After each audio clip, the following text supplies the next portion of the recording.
کاکە ئەمیر دوا پەیوەندی لە بەرووی کاتمان نامێنێ. کاک ئەمیر فەرموو. مامۆستا دوو پرسیارم هەبوو. فەرموو کاک ئەمیرجان، پرسیاری یەکەمە دەسەر چاو.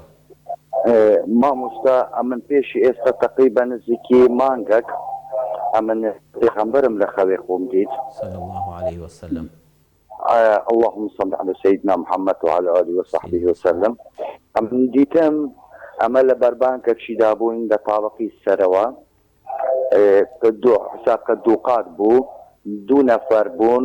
ئەمن دیتم چوونە لە کنیەکێک ڕووی پێغەمبەر بەتنێ ماوە، ئەمنیش سەلامم لێ کرد، من گوتم چوونی یا ڕەسوڵ الله هەر بە کوردی چای بە من کرد، ئێکراس زەردەخەنەی کرد، خۆی کرد گوتی و عەلەیکو السەلام، سەلامەکەی داوە، قسەم لێ کرد کە وەچی ئەمنی دیت هەر وەکی برێن 50 ساڵە ئەمن وە ئەوی دەیناسم، ئەو هەندە حسابکە کە ژیانم لەگەریدایە.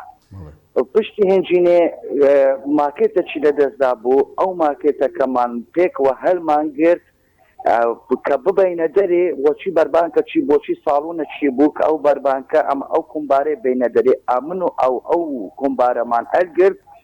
ئەمن ئەوها تاماشەم لێ کرد، ئەمن گوتمە یا ڕەسوڵ الله ئەمن بەداک و بابەوە بە قوربانت بم. ئینە زەردەخەنە چی دیکە لە بوو منی کرد، ئینە گوتی وەمەرێ خوانەکە. ئەوە دوو پشتی هنجینە کومبارەکەماندانە دەرێ برتمان على سەس ڕایخین لەوێن دەرێ تاماشەم لێ کرد، ئەمن گوتم یا ڕەسوڵ الله گەلەکەم پێخۆش بوو ئەتۆم دیت، ئینا جارێکی دیکە پێکەنی وە زەردەخەنەی کرد و لە خەو هەستام. ئەوە پرسیاری یەکەمم بوو.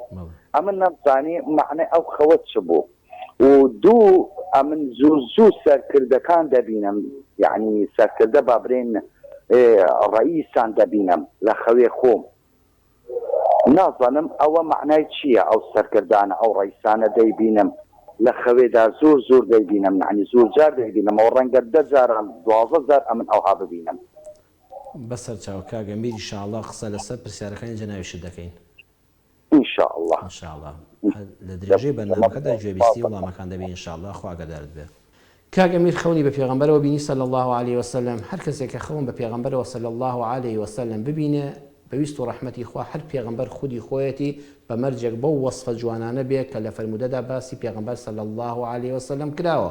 کەسێ نەعوذ بالله کەسێ ببینێ بە شێوازێکی ناشرین و کەسێکی عاجز و غەمبار و ئەوانە، ئەوە پێغەمبەر نییە صلی الله عليه وسلم. پێغەمبەر لەسەر وەصفە جوان و مبارەکەکانی خۆی هەر کەسێکی ئیماندار بیبینێ ئەبێ سوپاسی خوا بکە.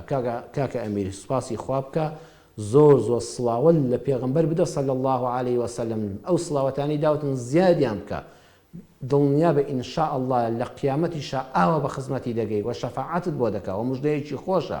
پێغەمبەر صلی الله عليه وسلم ئەو زەردەخەنە مبارەکانەی بە ئیزنی خوای گەورە بە چاوی سەر منیش و تۆش و ئیماندارانیش دەیبینین، بیسەران و بینەرانی ئەم وتارە دەیبیستن دەیبینن لە قیامەتە هەمومان بە خزمەتی دەگەین. ئینشاء الله دڵت بە خەونەکەت خۆش بێ، زیاتر پابەندی ڕێبازی پێغەمبەر بە صلی الله عليه وسلم ئەو بەرماڵش کە فەرموویەتی بۆ بەرمانگ ئینشاء الله زیاتر لە خزمەتی مزگەوتا بە جار فەرشی مزگەوت ئەگە بۆت کرا بە ئیزنی خوای گەورە گەسکی بدە، خاوێنی بکەوە، نوێن بۆ مسلمانان لە مزگەوتا ڕاخە، خزمەتی شوێنی دەستنوێژی مسلمانان بکە، بە ئیزنی خواوە کارێکی زۆر باشە. سەرکردە لە خەوندا دەبینم وەڵڵی من خەوننامەم نەخوێندوتەوە، بەڵام ئینشاء الله خراب نییە، بە ئیزنی خوای گەورە بە باشە تەعبیری لێ دەکەین.